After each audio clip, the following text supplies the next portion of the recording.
অতি সামান্য খরচে হোটেল রেস্টুরেন্টের একটা দামি রেসিপি যে বাড়িতেই বানানো যায়, এই রেসিপিটা না দেখলে বিশ্বাসই করবেন না। আমি বলছিলাম চিকেন কাটলেটের কথা। সামান্য একটু চিকেন কিমা দিয়েই কিন্তু আমি এই চিকেন কাটলেটগুলো বানিয়ে নিয়েছি। এটা কিন্তু বাজারে কিনতে গেলে প্রচুর দাম পড়বে, খরচ অনেক হবে, আর বাড়িতে বানিয়েছি বলে এটি যথেষ্ট স্বাস্থ্যকর। দারুণ সুন্দর দেখতে হয়েছে, একেবারে কিন্তু হোটেল রেস্টুরেন্টের মতন। এটা কাসুন্দি দিয়ে আর টমেটো কেচাপ দিয়ে যখন পরিবেশন করেছি, আমার ছেলে মেয়ে আমার হাজব্যান্ড কিন্তু দারুণ খুশি হয়ে গেছে, আর রাগও করেছে, এত অল্প কেন বানিয়েছো। কড়াইতে 2 টেবিল চামচ মতো ভেজিটেবল অয়েল নিয়ে নিয়েছিলাম, মানে সাদা তেল। তার মধ্যে দিয়ে দিলাম 1/2 টেবিল চামচ মতো গোটা জিরে। এবারে জিরেটা যখন একটু ফ্রাই হয়ে গেছে, এই 30 সেকেন্ড মতো, এর মধ্যে দিয়ে দিলাম একটা পেঁয়াজ কুচি। তারপরে পেঁয়াজ কুচিটা 30 সেকেন্ড পরে তার মধ্যে দিয়ে দিলাম 1 টেবিল চামচ মতো আদা রসুন বাটা। এবার দিয়ে দিলাম একটা টমেটো কুচি, আর দিয়ে দিলাম 2টো আলু, আর দিয়ে দিলাম 400 গ্রাম মতো বোনলেস চিকেন। এবার দিয়ে দিলাম 1/2 টেবিল চামচ মতো লবণ,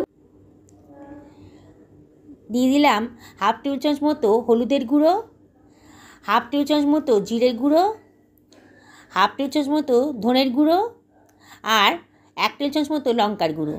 একটু ঝাল ঝাল করলে ভালো লাগবে, তাহলে লঙ্কাটা পরিমাণটা একটু বেশি দিলাম। আপনারা যে যেমন লঙ্কা পছন্দ করেন, ঝাল পছন্দ করেন, সেই অনুযায়ী লঙ্কাটা দেবেন। এবার সব কিছু ভালো করে মিশিয়ে দিচ্ছি। সব কিছু ভালো করে মিশিয়ে দিয়েছি। এবারে গ্যাসের ফ্লেমটা কিন্তু আমি এখানে হাই করেই রেখেছি, আর অনবরত নাড়ছি। এইবারে এর মধ্যে দিয়ে দিলাম 1/2 বাটি মতো গরম জল। তারপরে ঢাকা দিয়ে দিলাম 15 মিনিটের জন্যে মিডিয়াম ফ্লেমে। 15 মিনিট হয়ে গেছে, দেখুন আমার দেখেই মনে হচ্ছে কিন্তু আলু আর মাংসটা সেদ্ধ হয়ে গেছে। এবার ভালো করে সব কিছু নাড়িয়ে চাড়িয়ে দিয়ে এবারে আমি একটা স্ম্যাশারের সাহায্যে এটাকে স্ম্যাশ করে নিচ্ছি। একদম স্ম্যাশ করে নেব, তাহলে কিন্তু আমার কাটলেটটা স্বাদটা কিন্তু খুব ভালো আসবে। এটা স্ম্যাশার দিয়ে করলেই বেশি ভালো হবে। এটা মিক্সার গ্রাইন্ডারে দিলে খুব বেশি মিহি হয়ে যেত, তখন কিন্তু অতটা ভালো লাগতো না। সেই জন্য আমি স্ম্যাশার দিয়ে এটাকে স্ম্যাশ করে নিচ্ছি। আমি গ্যাসটা অফ করে দিয়েছিলাম। এবারে এর মধ্যে দিয়ে দিচ্ছি 2খানা পাউরুটি, টুকরো করে এর মধ্যে মিশিয়ে দিচ্ছি।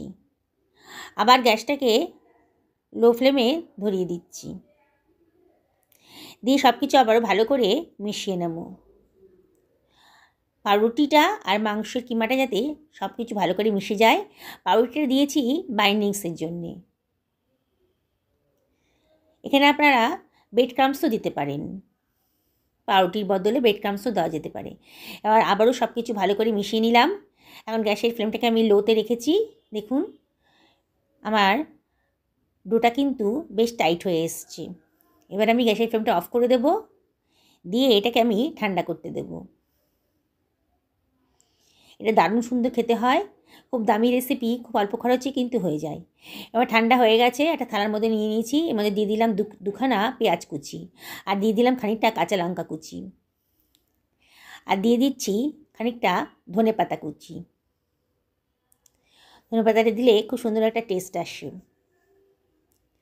এবারে এর মধ্যে দিয়ে দিলাম 1 টেবিল চামচ মতো চাট মশলা, আর দিয়ে দিলাম 1 টেবিল চামচ মতো গোলমরিচের গুঁড়ো।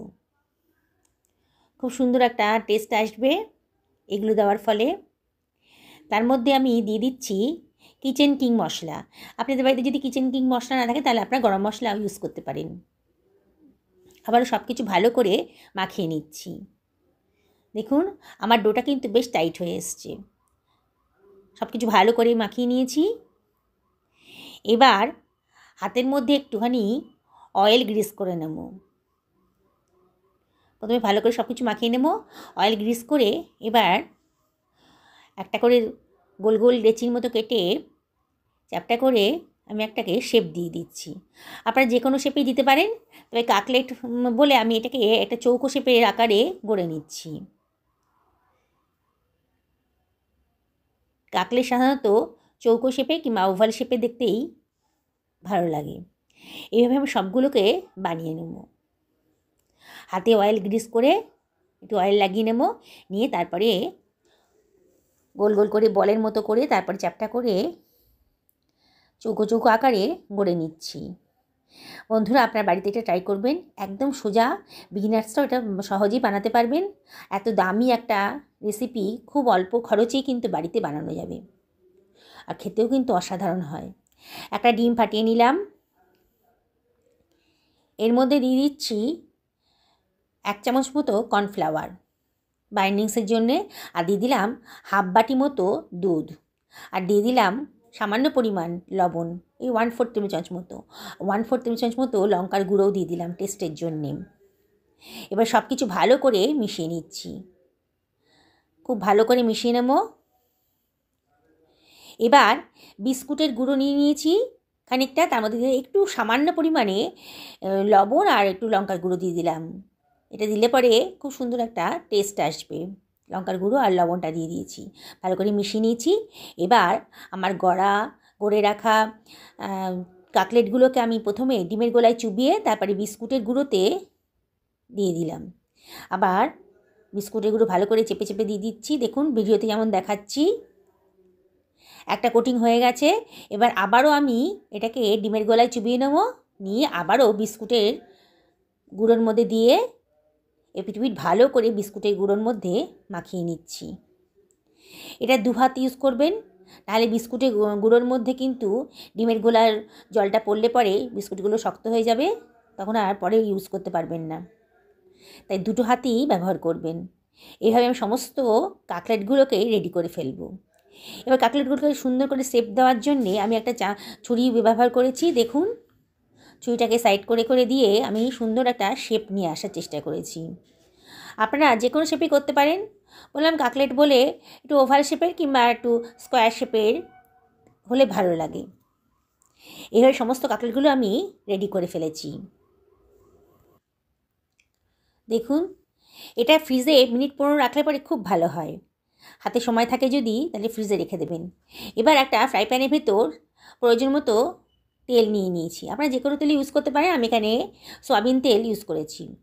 তেলটা বেশ গরম হয়ে গেছে যখন, তখন হিটটাকে মিডিয়ামে করে দিয়েছি, দিয়ে আমি কাকলেটগুলো ছেড়ে দিচ্ছি। একসঙ্গে বেশি কাকলেট দেবেন না, তাহলে কিন্তু ওদের গায়ে গায়ে লেগে গিয়ে সবগুলো ভেঙে যাবে। আপনাদের ফ্রাই প্যানে যতটা আটবে ততগুলোই দেবেন। আমি চামচে করে অয়েল নিয়ে কাকলেটের উপরেও দিয়ে দিচ্ছি, দিয়ে এগুলোকে ভালো করে পিটু পিটু উল্টে পাল্টে ভালো করে ভেজে নেব, যাতে ভেতরটা কাঁচা না থাকে। এবার খুব সাবধানে উল্টাতে হবে, নাহলে কিন্তু ভেঙে যাবে। দেখুন আমি কীভাবে উল্টে দিচ্ছি, খুব সাবধানে কিন্তু করতে হবে, খুব নরম, তাই কিন্তু ভেঙে যাবে। আর নাহলে এটা মিডিয়াম ফ্লেমেই ভাজতে হবে, নাহলে কিন্তু ভেতরটা কাঁচা থাকলে খেতে ভালো লাগবে না। আমার কিন্তু মোটামুটি ভাজা হয়ে গেছে, আমি এবার একটা প্লেটের মধ্যে তুলে রাখছি। বন্ধুরা, রেসিপিটা যদি আপনাদের ভালো লাগে তাহলে লাইক করবেন, কমেন্ট করবেন আর শেয়ার করবেন। আপনাদের সহযোগিতা আমার একান্ত প্রয়োজন। আপনারা আমাদের পাশেই আছেন, তবু আপনাদের রিকোয়েস্ট করব, কমেন্ট করে অবশ্যই জানাবেন। আমার যদি কিছু ভুল ত্রুটি হয়ে থাকে তাহলে অবশ্যই জানিয়ে দেবেন। এবারে দেখুন কত সুন্দর দেখতে হয়েছে। এবার আমি একটু কাসুন্দি দিয়ে দিলাম। কাসুন্দি দিয়ে খেতে কিন্তু এই কাকলেটগুলো দারুণ সুন্দর লাগবে। দেখলেন তো বন্ধুরা, একদম কত অল্প খরচে কত স্বাস্থ্যকরভাবে রেসিপিটা তৈরি হয়ে গেল। বিগিনার্সরাও এটা করতে পারবেন, আর নিজেরাই অবাক হয়ে যাবেন যে এত সুন্দর রেসিপি তারা নিজেরাই বানিয়ে ফেলেছে। পেঁয়াজ কুচি দিয়ে দিলাম, পেঁয়াজগুলো গোল গোল করে কেটে রেখেছি, আর দিয়ে দিলাম টমেটো কেচাপ। টমেটো কেচাপ আর কাসুন্দির সাথে সঙ্গে পেঁয়াজ কুচি দিয়ে এটা কিন্তু খেতে দারুণ সুন্দর লাগবে। বন্ধুরা, আমি আপনাদেরকে আবারও রিকোয়েস্ট করব, আপনারা লাইক করুন, কমেন্ট করুন, শেয়ার করুন। আপনারা সকালে ভালো থাকুন। আজ তাহলে এই পর্যন্তই থাক, আবার দেখা হবে অন্য কোনো রেসিপিতে। দেখুন কত সুন্দর হয়েছে, ভেতরটাও কিন্তু দারুণ সুন্দর হয়েছে। তাহলে আর কি, একদিন আমার মতন করে বানিয়ে ফেলুন, চায়ের আড্ডা একেবারে জমে যাবে।